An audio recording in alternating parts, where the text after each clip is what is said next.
Hi, it's John with Bridges Communication Group.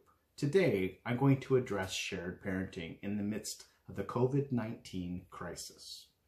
Shared parenting would refer to where both parents are pulling together, sharing the responsibilities for the best interests of their child to maximize the parenting decisions and maximizing the access that is given to each parent. We are aware that there are many different recommendations from the health department about how we can be together. And it's important in a shared role for you to be sharing what is important to each parent and to work together. So it's going to mean that right now, communication is a vital necessity for you to work through the different changes in the plans.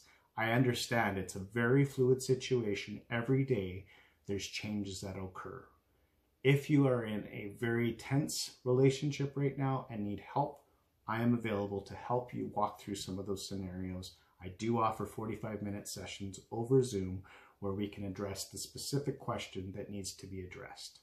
Maybe you are aware and you are able to work through these things on your own and you don't need assistance. So maybe we'll take some of the points from this video and share them in your discussions with the other parent.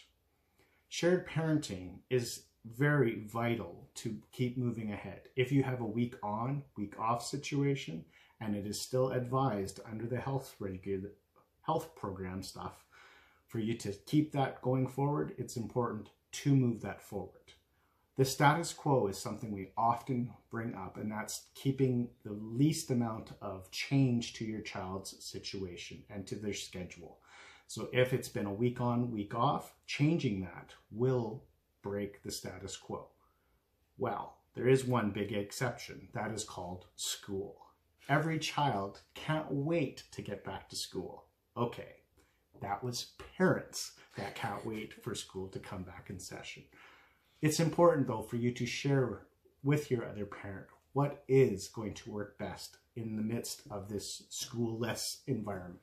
Maybe you are working from home and it won't disrupt your schedule very much to have your children at home. For other situations, it is drastically changing what can and cannot happen when you have essential services, for example. That'll be something I'm going to touch on in a different video, just so that this video doesn't get to the hour mark. It's important for me to share, though, that it's okay if changes need to happen. But if changes are happening to what has been ordered by the courts, make sure that that is shared equally and agreed on collaboratively with each of you. Have it written down in writing. If there's going to take a week from this point and add it on into the summer, if that's available, make sure you get those things down in writing. Make sure that you don't just say, well, I got an email, but actually form an agreement that both of you would be able to sign. That's going to work really well at this time where everything is so fluid and temporary. Obviously, when the sun comes out tomorrow, as we see the flowers are starting to bloom, we will get through this crisis and we will be able to move back to some sort of normal life again. But in the midst of this right now, in Moose Jaw, our court system is limited until June the 12th.